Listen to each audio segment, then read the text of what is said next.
Joanna. All rise. Season 3, Episode 9, Friday, December 5th, 2025. Yes, sir. All clear. You may be seated.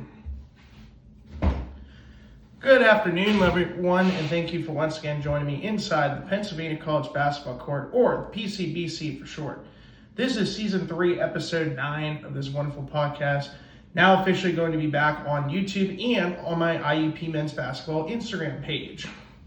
For those who don't know who I am, I'm your host, the Honorable Judge Noah, reporting live from the hometown and main base of the PCBC, Slippery Rock, Pennsylvania.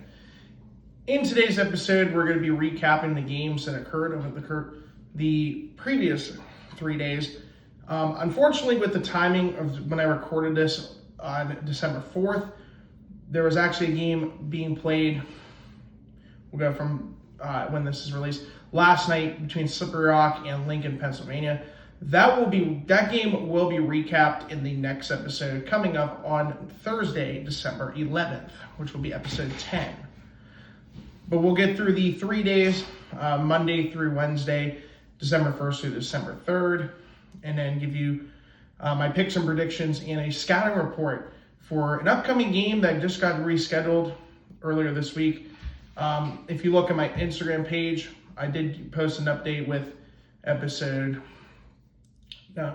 episode, but we'll have to wait and see what happens with the results of IUP, Lincoln and SRU. That will be in next week's episode, recapping the games there.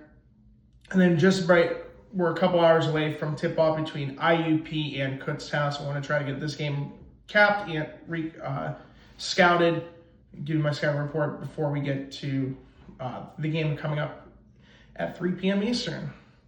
So with that being said, let's get rock and rolling. If you've enjoyed this series so far, don't forget to like the video, leave a comment down below, and don't forget to subscribe to this wonderful podcast / series on YouTube.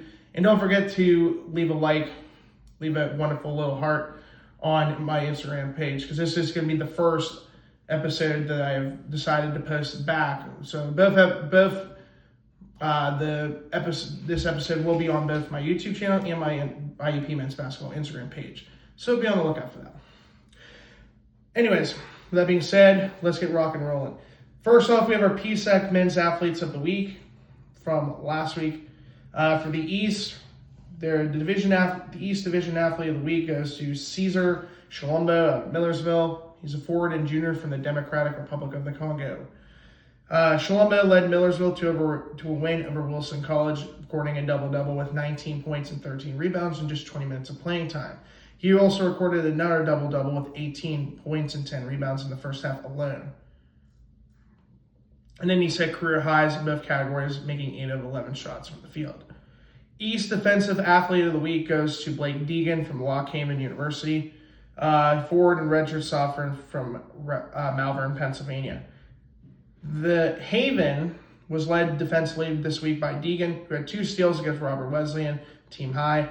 Deegan also had a thunderous rejection in the second half, which sparked a late comeback to a key win, winning 88-83. Deegan also collected a team high 11 rebounds, securing a double-double. The West Division's Athlete of the Week, no surprise, Baden Forup, recorded a double-double in both games for Pitt Johnstown. He's a forward and junior from Mansfield, Ohio. He averaged 21.5 points, 12.5 rebounds, 2 assists, and 1 steal in 2 UPJ wins over Point Park, who's been terrible this season, and Davis Nelkins last week. He scored a game-high 25 points, shooting 9 of 16 from the floor and 7 of 7 from the free throw line, tied for a game-high 11 rebounds, adding 2 assists and 2 steals in a 17-point win over Point Park, which was on Tuesday, November 25th. Then followed that up with an 18-point, 14-rebound game with 2 assists in a 21-point win last Saturday, November 29th. And the West Division's Athlete of the Week goes to Elijah Hill from Slippery Rock University. He's a forward and redshirt freshman from McDonald, Pennsylvania. Hill helped the surging Slippery Rock men's basketball team to another perfect record with convincing double-digit non-conference victories over Glenville State, 92-81, and D'Youville, 85-68. In 2 games, he totaled 8 defensive rebounds, 3 steals, and a block, while averaging 11.5 points per game on offense. He had a block and a steal in SRU's win over Glenville State before tallying 2 steals as part of a 16-point, 10-rebound double-double at D'Youville, which was last Sunday, November 30th.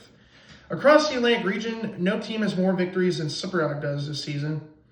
Seton Hill and Virginia Union are both 5-1 as well, while Shaw is 5-0. That was before we actually have our updated standings now. So congratulations to those 4 athletes for being chosen for Thanksgiving, for the week of Thanksgiving. And then we'll have the athletes of the week for next week's episode for Thursday.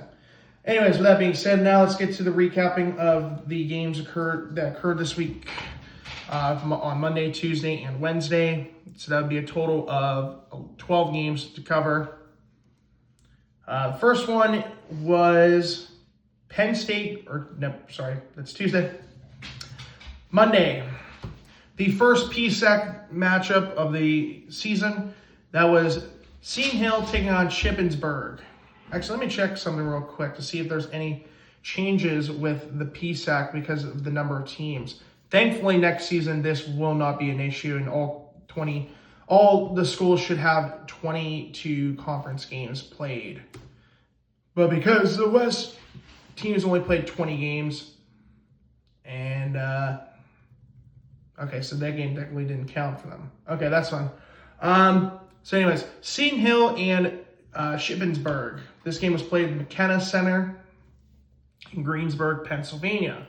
In the first half, Seton Hill outscored Shippensburg 39-34. Second half, both teams each scored 49 points apiece. Seton Hill winning 88-83. The Griffins improved to 6-1, while the Raiders dropped to 4-2 for the moment because they had another game from Wednesday. My player of the game for Shippensburg, no surprise, Marcus Frank. I'm guaranteeing this right now. He is my favorite. He is probably the favorite to win PSAC East Athlete of the Year, which I had predicted in my season preview predictions that I had him as PSAC East Athlete of the Year. He so far is looking pretty good, and his resume is looking pretty good so far. But anyways, in this game against Seton Hill, he had 39 minutes. He was 10 of 17 from the floor, 4 of 7 from three-point range, and 4 of 4 from the free throw line. 7 rebounds, 2 assists, 2 steals for 28 points. Jaden Smith had 18 points, 7 rebounds, 5 assists, and a steal in 37 minutes. And then Ben Rill off the bench in 21 minutes. He had 15 points, 3 rebounds, and 2 assists. In the first half, Shippensburg shot 48% from the floor, 36.4% from three-point range, and 100% from the free throw line, going 6 out of 6. Second half, they shot 52.8% from the floor, 50% from three-point range, and 100% from the free throw line, going 4 out of 4. Overall, the Raiders of Shippensburg shot 50.8% from the floor, 44% from three-point range, and 10 out of 10 from the free throw line at 100%.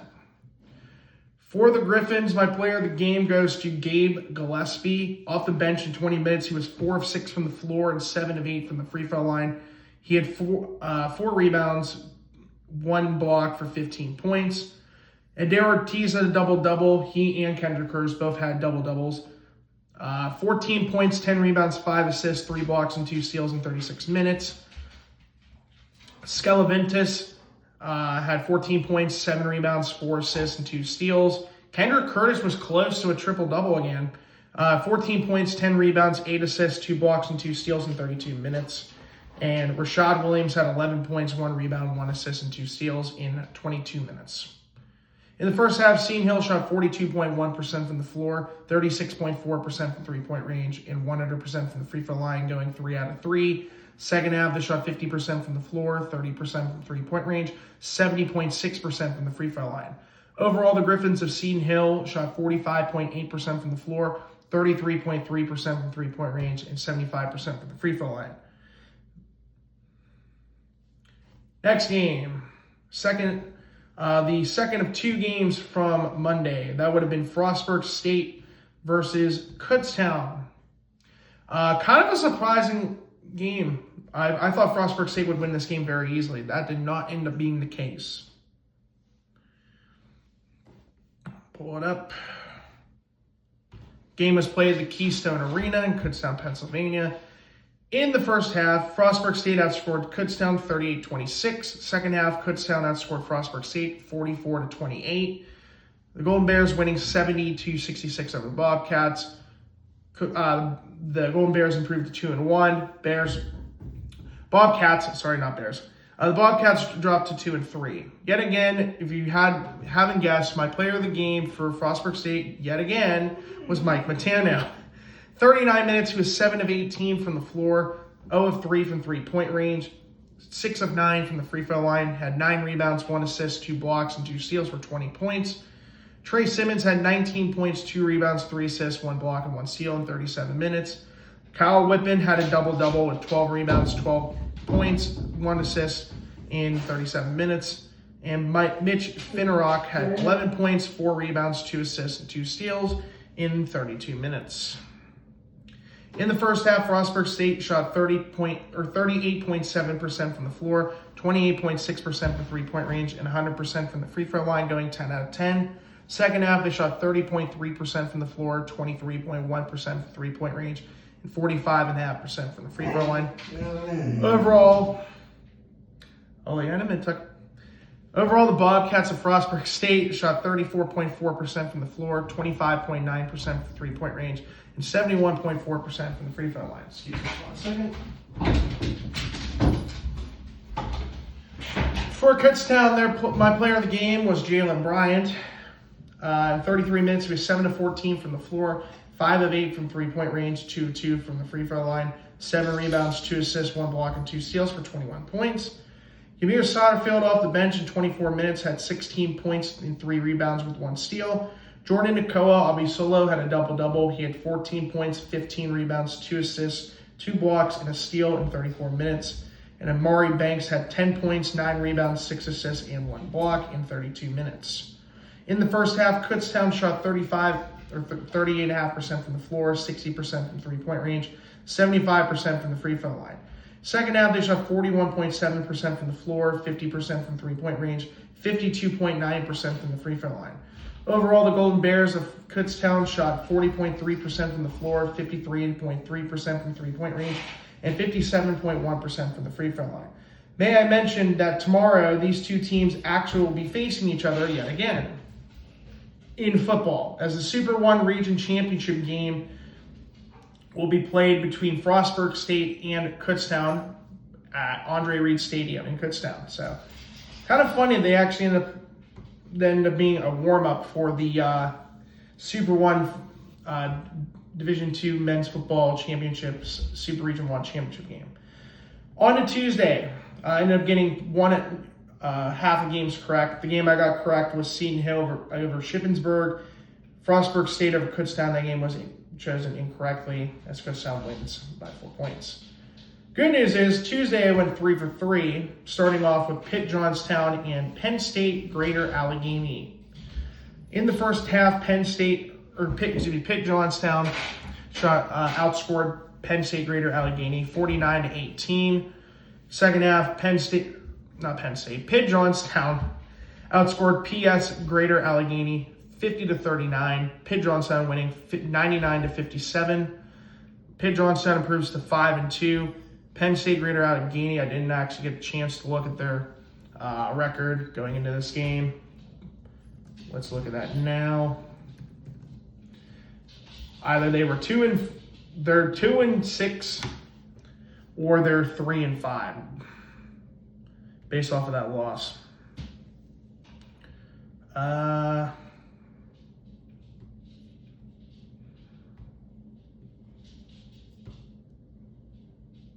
Okay, yeah, 2-6.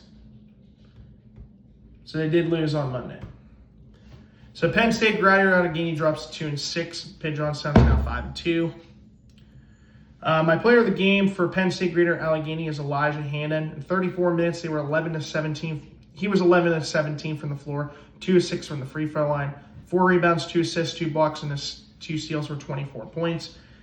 Biagio Crosley had 13 points, 3 rebounds, 2 assists in 30 minutes. And Jordan Poole, no, not the guy that played for the Wizards and won an NBA championship with Golden State, who also hit one of the More memorable buzzer beater shots in March Madness. I believe that was in 2019. Could be wrong. That was 2021. When did he? Okay, here we go. That popped up easy. That would have been actually 2018. So the year Villanova won. Yeah, that makes sense because they ended up making the national championship game and then ended up losing to Villanova. Anyways, that's besides the point. Jordan Poole for Penn State Greater Allegheny. He had 10 points, 2 rebounds, 6 assists, and played all 40 minutes. In the first half, Penn State Greater Allegheny, which is based in McKeesport, Pennsylvania, they shot 26.9% from the floor, 20% from three-point range, and 25% from the free throw line. Second half, they shot 55.2% from the floor, 57.1% from three-point range, and 50% from the free throw line. Overall, the Nittany Lions of Penn State Greater Allegheny shot 41.8% from the floor, 35.3% from three-point range, and 35.7% from the free throw line. For Pitt Johnstown, my player of the game goes to Nick Watts. 16 minutes off the bench, he had a very good shooting day. He was perfect. He went 5 for 5 from the floor and 2 of 2 from the free throw line. Recorded 7 rebounds, 2 assists, and 2 steals for 12 points. Noah Prosser off the bench, 14 minutes, had 11 points and 2 assists with 1 steal. Jay Rose off the bench, he had 11 points, 2 rebounds, 3 assists, and 1 steal. And then Baden Forup was their highest scoring player on starting. He had 10 points, 6 rebounds, 1 assist, and 1 block. In the first half, Pitt Johnstown shot 60% from the floor, 36.4% from three-point range, and 42.9% from the free throw line. Second half, they shot 60% from the floor, 40% from three-point range, and 100% from the free throw line, going 2 out of 2. Overall, the Mountain Cats of Pitt Johnstown shot 60% from the floor, 38.5% from three-point range, and 55.6% from the free throw line.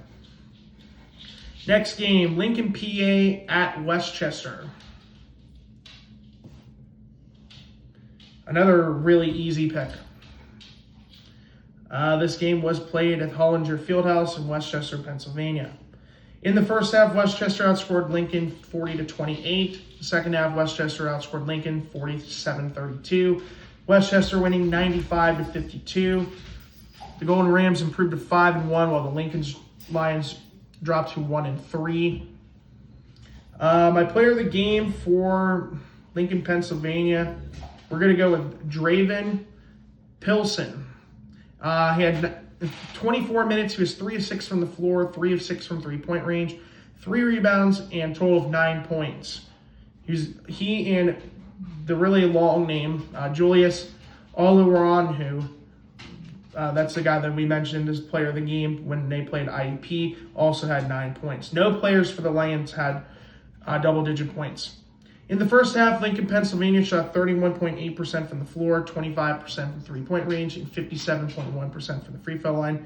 Second half, they shot 43.3% from the floor, 60% from three-point range, and 0% from the free throw line, going 0 out of 4. Overall, the Lions of Lincoln, Pennsylvania shot 38.5% from the floor, 44.4% from three-point range, and 36.4% from the free throw line. For Westchester, my player of the game was Anthony McCall. In 15 minutes, he was 10 of 10 from the floor, 2 of 2 from the three-point range, 4 of 6 from the free throw line. He had 3 rebounds for a total of 26 points in 15 minutes. That's pretty impressive. Gabe Moss in 15 minutes had 13 points, 4 rebounds, and a steal. And Ruben Rodriguez had 10 points, 4 rebounds, 6 assists in 24 minutes played. In the first half, Westchester shot 61.3% from the floor, 27.3% from three-point range, and 77.8% from the free throw line. Second half, they shot 57.6% from the floor, 33.3% from three-point range, and 50% from the free throw line. Overall, the Golden Rams of Westchester shot 59.4% from the floor, 30% from three-point range, and 61.9% from the free throw line. And the last game from Tuesday was East Stroudsburg at Malloy in Rockville Center, New York on Long Island. This game was played at the Bob Houlihan Gymnasium. In the first half, East Stroudsburg outscored Malloy 51-48. Second half, East Stroudsburg outscored Malloy 55-43. East Stroudsburg looking like one of the contenders in the East. They are now 6-0 with a win over Malloy, winning 106-91. Malloy drops to 0-7 on the season.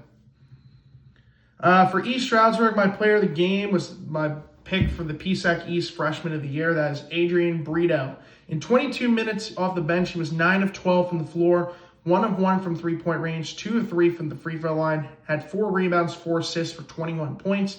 Nasir Griffin had 17 points, 4 rebounds, 2 assists, and 3 steals in 26 minutes. Ethan Milirons had 16 points, 5 rebounds, 5 assists, 1 block, and 1 steal in 24 minutes. Christian Pierre-Louis had 13 points, 4 rebounds, and a block in 22 minutes. And then Carson Howard had 10 points, 5 rebounds, 4 assists, and a steal in 23 minutes. In the first half, East Stroudsburg shot 60.6% from the floor, 37.5% from three-point range, 72.7% from the free throw line. Second half, they shot 41.5% from the floor, 29.4% from three-point range, and 69.6% from the free throw line. Overall, the Warriors of East Stroudsburg shot 50% from the floor, 32% from three-point range, and 70.6% from the free throw line. For the Mavericks of Malloy, my player of the game goes to Chris Stokel. In 32 minutes, he was 9 of 14 from the floor, 4 of 6 from three-point range, 2 of 2 from the free throw line, 2 rebounds, 5 assists for 24 points. Bryce Merchant had 19 points, 9 rebounds in 34 minutes. Manu Alford had 16 points, 7 rebounds, 2 assists, and 3 steals in 30 minutes. And Chase Timberlake had 12 points, 3 rebounds, 3 assists, and a steal in 29 minutes. In the first half, Malloy shot 52.5% from the floor, 29.4% from three-point range, and 33.3% from the free throw line. In the second half, they shot 35.3% from the floor, 33.3% from three-point range, and 85% from the free throw line. Overall, the Mavericks of Malloy shot 44.6% from the floor, 30.4% from three-point range, and 78.3% from the free throw line. On to Wednesday's games, the first of 7. I actually need to pull up St. Bonaventure's website to conduct their game, because it's not letting me do the recap of that game on PSEC's website. Hang on just a minute. Oh, and spoiler alert, there are 3 teams that ended up scoring under 50 points yesterday. So a lot of teams were hitting a lot of bricks. Just giving you a fair warning. Okay, here we go. Back to Wednesday's games. The first one was Millersville versus Dominican New York, in which Dominican New York came into this match ranked number 20 in the country. Upset alert. The first half, Millersville outscored Dominican New York 49-47. The second half, Millersville outscored Dominican 57-49. Millersville winning 106-96 over the Chargers. This game was played at the Hennessy Center. The Marauders improved to 4-2, while the Chargers dropped to 5-1. My player of the game for Millersville was Day Waters. In 37 minutes, he was 12 of 21 from the floor, 5 of 11 from three-point range, 2 out of 3 from the free throw line, 5 rebounds, 1 assist, and a steal for 31 points. Siraj Ali had 20 points, 7 rebounds, 4 assists, and a steal in 28 minutes. Amir Hurst had 16 points, 4 rebounds, 4 assists, 1 block, and 2 steals in 32 minutes. E.J. Matthews off the bench had 14 points, 2 rebounds, 4 assists, and 2 steals in 24 minutes. And Amir Cunningham off the bench had 14 points, 6 rebounds, 1 assist, and 1 block in 21 minutes. In the first half, Millersville shot 74.1% from the floor. Wow. 50% from three-point range and 62.5% from the free throw line. Second half, they went down to earth a little bit, but still shot very well at 55.2%. 50% from three-point range and 77.8% from the free throw line. Overall, the Marauders of Millersville shot 64.3% from the floor, 50% from three-point range, and 74.3% from the free throw line. For Dominican New York, my player of the game is Coy D. Kirk Jr. In 24 minutes, he was 7 of 9 from the floor, 0 of 1 from three-point range, 6 of 9 from the free throw line, 1 rebound and 3 steals for 20 points. Elijah Peters off the bench had 18 points, 2 rebounds in 22 minutes. Kayshawn Maynard, in 22 minutes, had 14 points, 1 rebound, 2 assists with 3 steals. Chase Morris in 25 minutes had 2 rebounds, 3 assists, 1 steal for 10 points. And Javal Cherry off the bench, 29 minutes, he had 2 rebounds, 3 assists for 10 points. In the first half, Dominican New York shot 53.1% from the floor, 40% from three-point range, 64.3% from the free throw line. In the second half, they shot 60.7% from the floor, 30% from three-point range, 70.6% from the free throw line. Overall, the Chargers of Dominican New York shot 56.7% from the floor, 35% from three-point range, and 67.7% from the free throw line, with a technical foul being assessed to Reginald Dillard. Next game, exhibition game technically, but it counts. St. Bonaventures versus Commonwealth University of Bloomsburg. This game was played at the Riley Center in Olean, New York. In the first half, St. Bonaventure outscored Bloomsburg 46-17. In the second half, St. Bonaventure outscored Bloomsburg 37-26. The Bonnies, as they're known, winning 83-43 over the Huskies. St. Bonaventure improves to 8-1, while Bloomsburg drops to 2-4. Actually, I didn't know this game counts for Bloomsburg. I don't believe it does, but why not? It counts for St. Bonaventure. I don't see why this game doesn't count for Bloomsburg, even though it probably won't. That's the one thing I don't like about that. Yeah, they didn't count it. So Bloomsburg's still technically 2-3 by that standards. Oh, what the heck? Oh, come on. So correction with Bloomsburg, wherever they're at. Oh, wait, no, that's right. Oh, no, I did put 2-3. Well, I'm just really off today. My player of the game for Bloomsburg was Reese Nagal. In 26 minutes, he was 4 of 7 from the floor, 3 of 5 from three-point range. He had 1 assist and 1 block for 11 points. In the first half, Commonwealth University of Bloomsburg shot 27.3% from the floor, 22.2% from three-point range, and 100% from the free throw line, going 3 out of 3. Second half, they shot 28.6% from the floor, 27.3% from three-point range, and 87.5% from the free throw line. Overall, the Huskies of the Commonwealth University of Bloomsburg shot 28% from the floor, 25% from three-point range, and 90.9% from the free throw line. For St. Bonaventure, my player of the game is Daryl Simmons II. In 22 minutes, he was 7 of 13 from the floor, 5 of 11 from three-point range. He had 1 rebound and 1 assist with 1 steal for 19 points. Joe Gragovich had 15 points, 9 rebounds, 2 assists, 4 blocks, and 2 steals in 30 minutes. Mitchell Frank had a double-double in 19 minutes with 10 points, 11 rebounds, 5 assists, 1 block, and 1 steal. And Caden Charles, Akil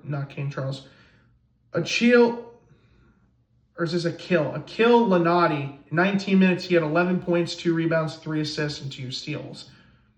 In the first half, St. Bonaventure shot 54.6% from the floor, 33.3% from three-point range, 75% from the free throw line. Second half, they shot 50% from the floor, 41.7% from three-point range, and 40% from the free throw line. Overall, the Bonnies of St. Bonaventure shot 52.4% from the floor, 37.5% from three-point range, and 61.5% from the free throw line. Next game is Penn State Hazleton versus Commonwealth University of Lock Haven.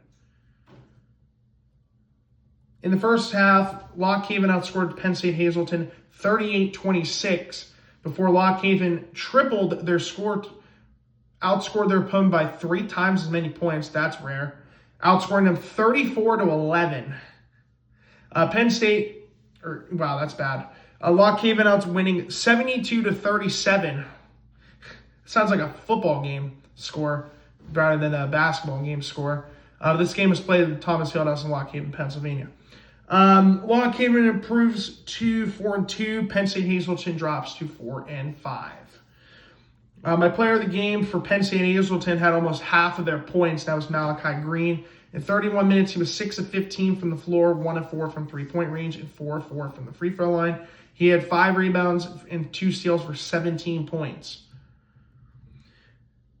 Oh my God, you're kidding me. That is probably the lowest numbers I've ever seen for a team in the history of the PCBC. I think we hit new records, guys. In the first half, they shot 24. Penn State Hazleton shot 24.2% from the floor, 20% from three-point range, and 72.7% from the free throw line.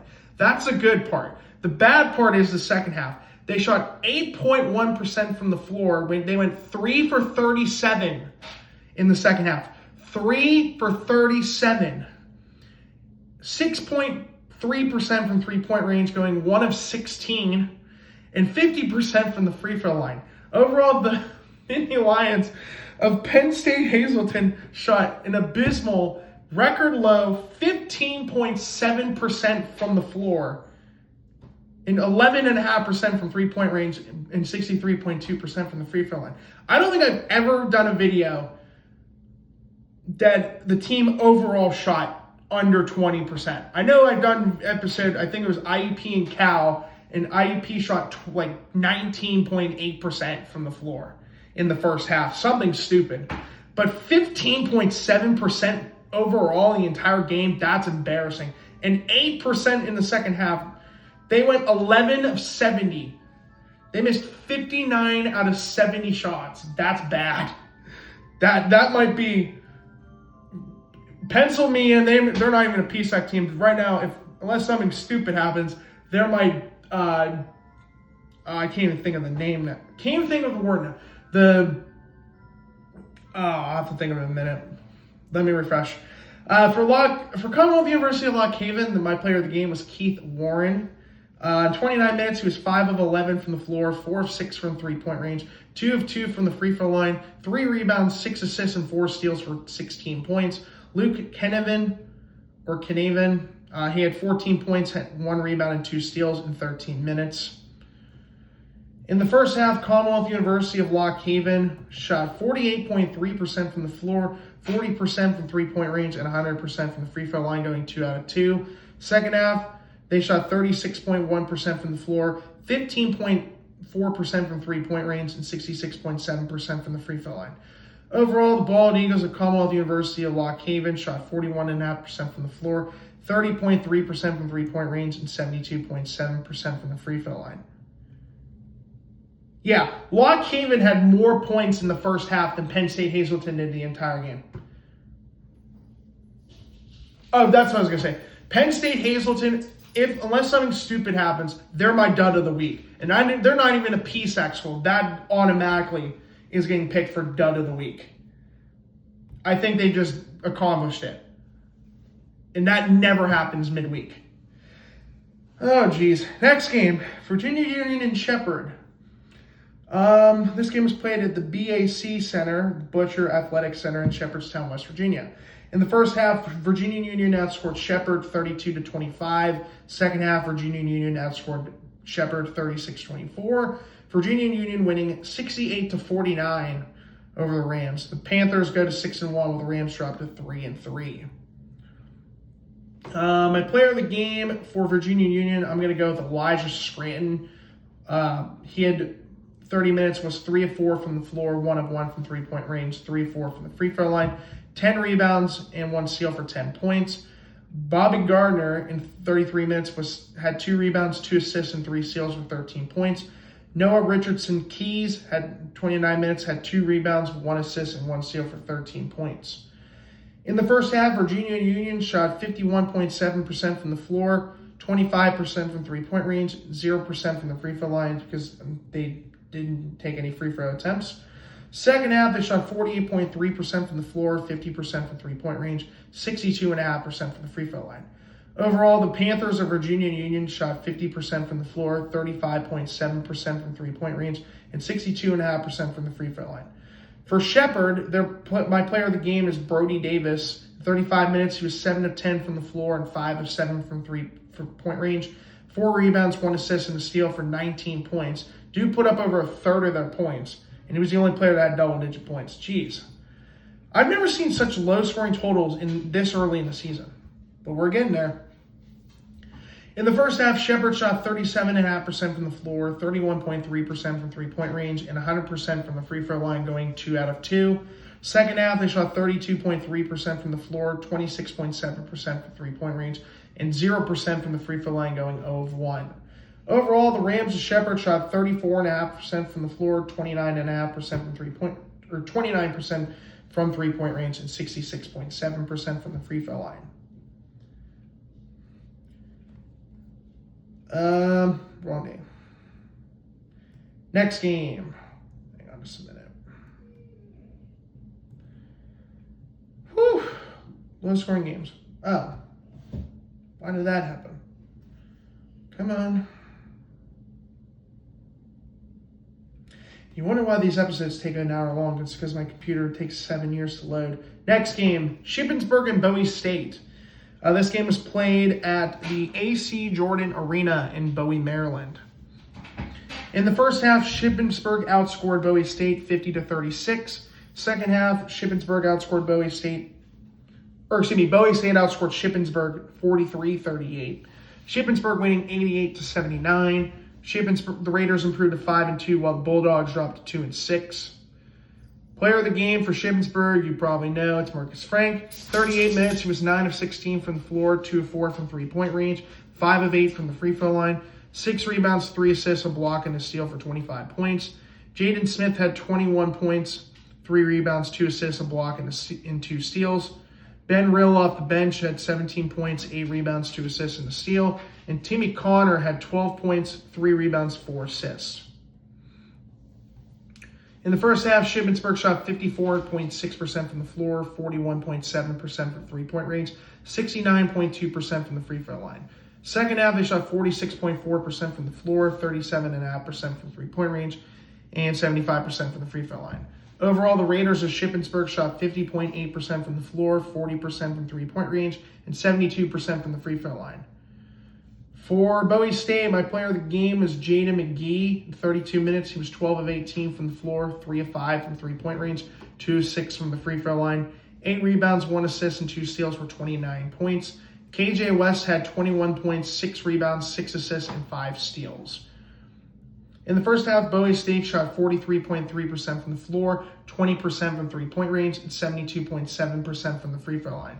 Second half, they shot 50% from the floor, 57.1% from three-point range, and 50% from the free throw line. Overall, the Bulldogs of Bowie State shot 46.9% from the floor, 35.3% from three-point range, and 61.9% from the free throw line. And the penultimate game from Wednesday was Clarion and Roberts Wesleyan. The game was played in Rochester, New York.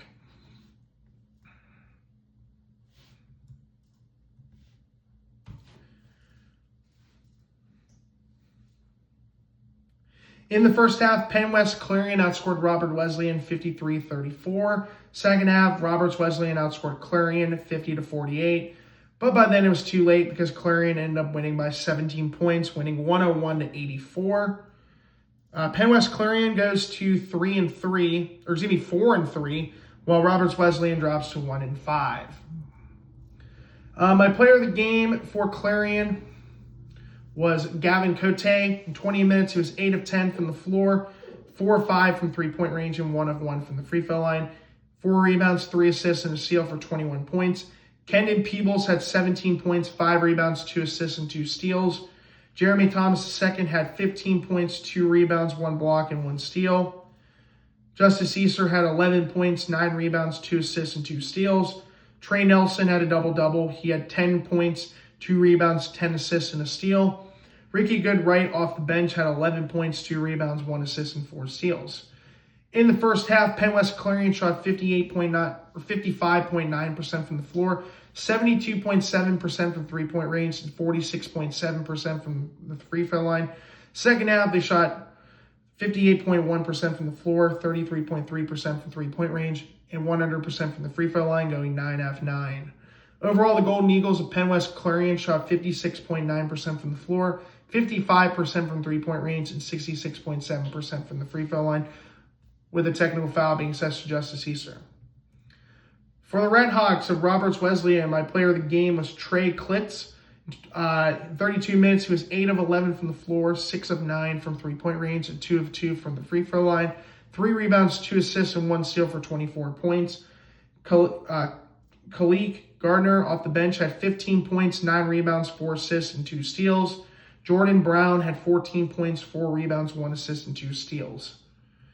In the first half, Roberts Wesleyan shot 40% from the floor, 20% from three-point range, and 75% from the free throw line.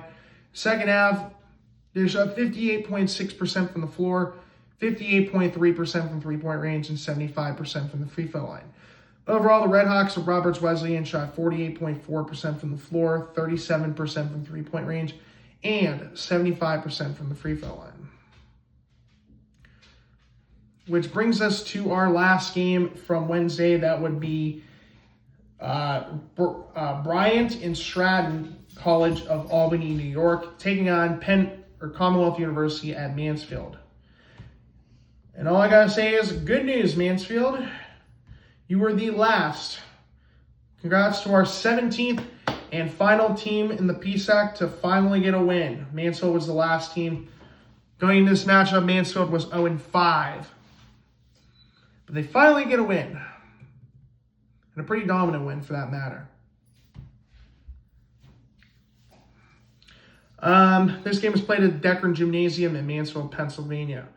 In the first half, Mansfield outscored Bryant and Stratton of Albany, New York, 46-35. In the second half, Mansfield outscored B&S of Albany, New York, 56-50. Mansfield gets its first win of the year, winning 102-85.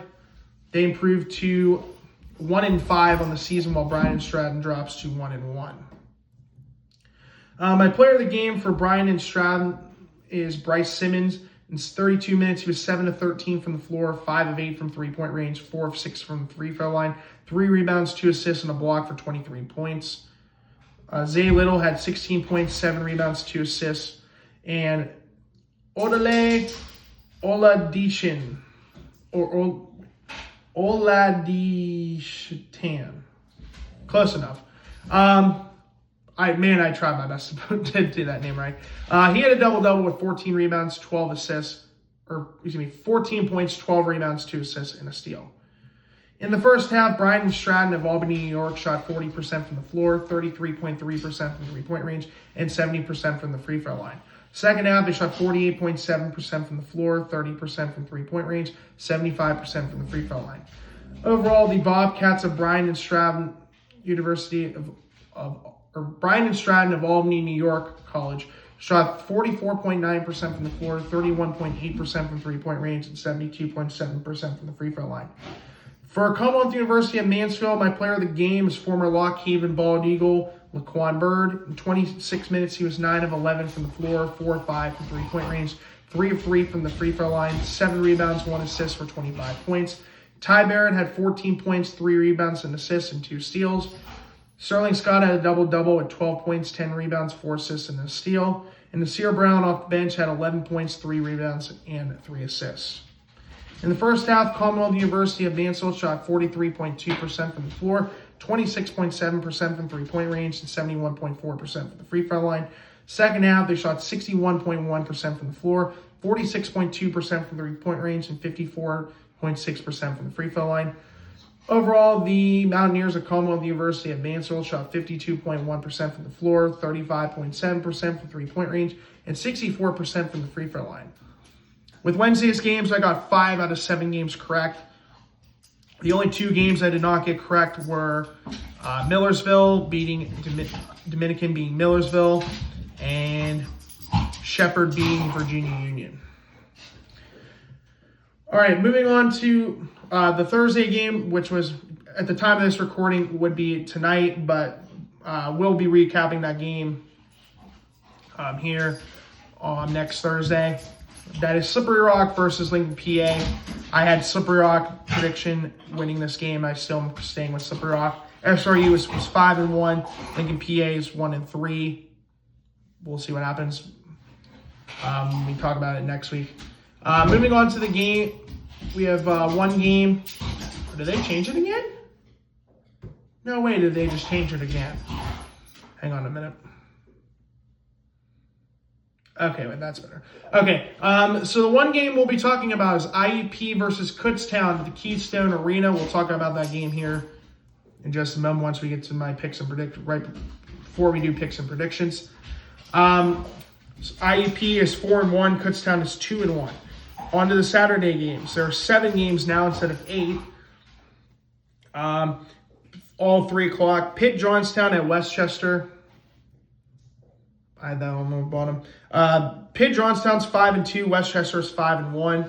Gannon now ranked, dropping to number 17 after their loss to Lake Superior State, but still the champions of the Gary Miller Classic last weekend. They are 5-1, traveling to Shepherd, who is 3-3. A rematch of the 2025 of last year's PSAC Men's Championship game, in which Gannon won that pretty easily.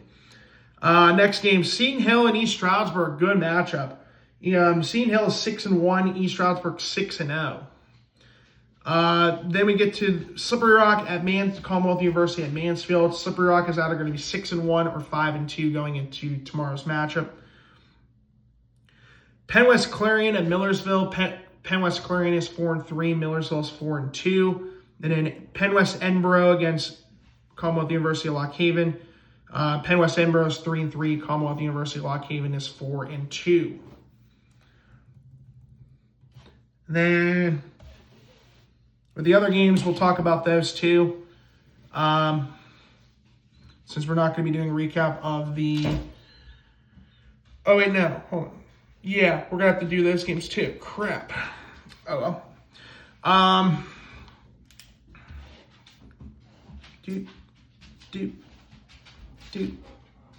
Okay. So then there's another game, Penn West California against Commonwealth University of Bloomsburg. Penn West California is 2-4. Commonwealth University of Bloomsburg is 2-3.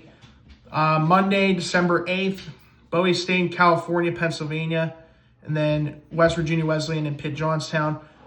Tuesday is Lake Erie College against Slippery Rock, and then Wednesday is Penn State Fayette versus Penn West Edinboro. On to the recap of this game, which will be coming up for you pretty soon. Is IUP at Kutztown. This game is the 2,308th all-time game for IUP. They have 1,513 wins against 794 career losses. Winning percentage of all time is .656. Kutztown comes into this game 4th in the East, in the PSAC East. IUP is 4th in the PSAC West at 4-1. This is the 31st all-time meeting between the two programs. IUP leads the all-time series 23-7.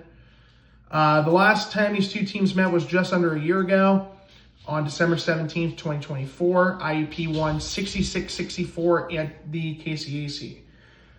This game is at 3 o'clock, so pretty soon. Home arena, Keystone Arena in Kutztown, Pennsylvania. Travel time between the two schools, between the KCAC and the Keystone Arena, is about 242 miles or 389.5 kilometers at a travel time of 3 hours and 49 minutes. On to the 7 key elements of the Honorable Judge Noah's Fundamentals of Basketball. Points per game, IUP has the slight advantage at 85.4 points per game, while Kutztown's averaging 84.3, sitting right behind IUP in the PSAC rankings. IUP is 10th, Kutztown is 11th.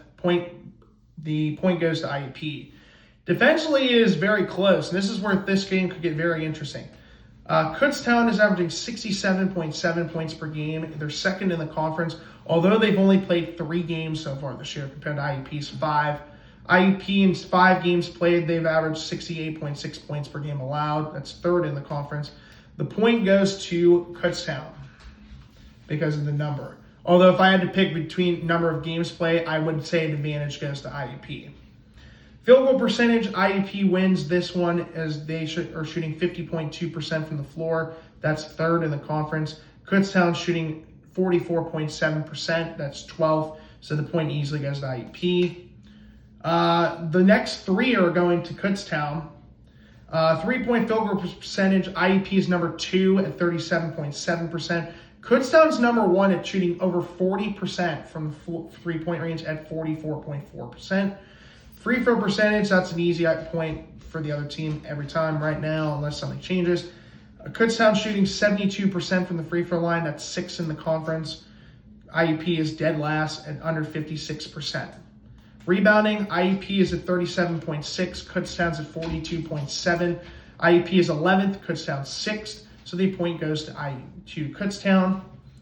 And assist to turnover ratio, Kutztown automatically wins because they're number 1 in the conference at 1.93 assists per turnover. IUP is still doing pretty well. They're number 4 in the conference at 1.36. So the point goes to Kutztown. So IUP for the first time this season is not favored in this matchup if we go by my analytics. Though I highly doubt this game I think is going to be an outlier as well.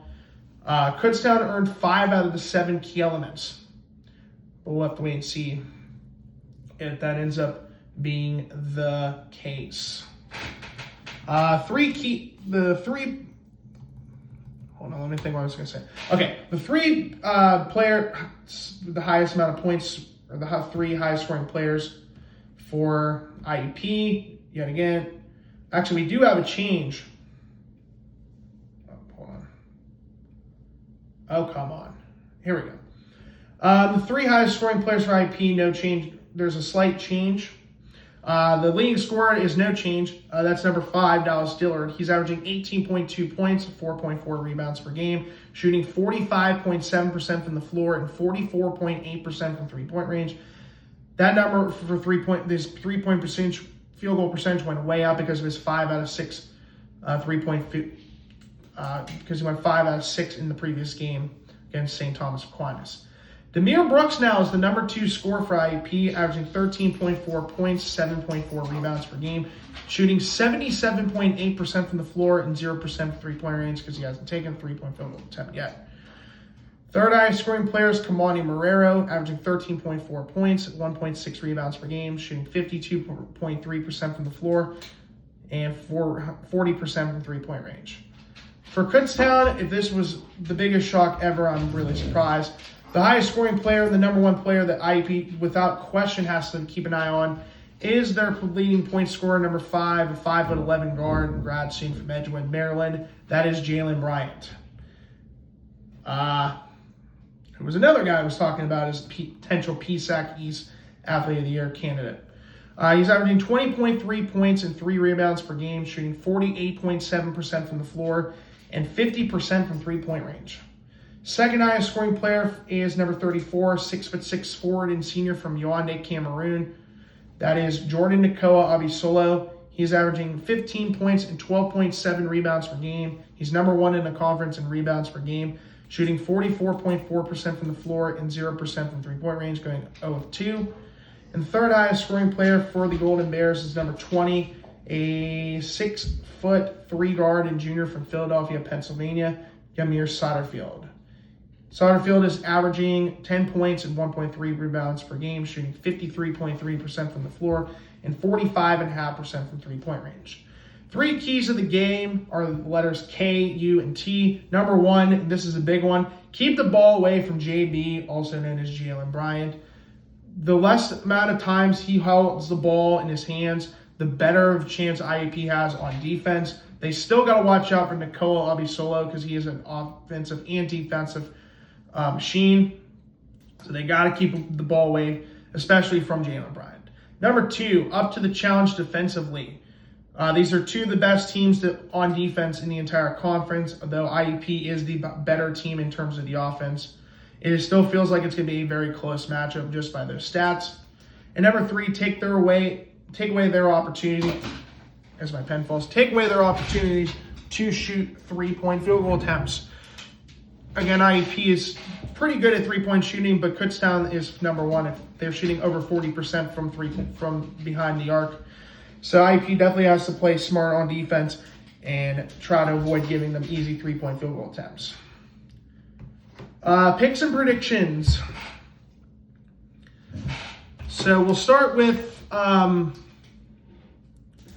the Friday game. I guess we'll just get that one out of the way. IUP versus Kutztown. This game feels like it's going to be a trap game for IUP, though I do see them coming out of this game with a win. I would say probably within maybe 5 points or maybe within 5 points. But I think IUP does find a way to win at the Keystone Arena this week. and they go to 5-1 over the Golden Bears. To the Saturday games, Pitt, Johnstown, and Westchester. I got Westchester. Gannon and Shepherd. Give me Gannon in the rematch of the PSAC championship game from last year. I don't see that changing again. Seton Hill and East Stroudsburg. This is a good one. I'm going to go with East Stroudsburg, though. I think East Stroudsburg's a lot better suited for these games. Slippery Rock and Mansfield. This is an easy pick. Give me Slippery Rock. Clarion and Millersville. Give me Millersville. Edinburgh and Lock Haven. This game is an interesting one. Give me Lock Haven to win.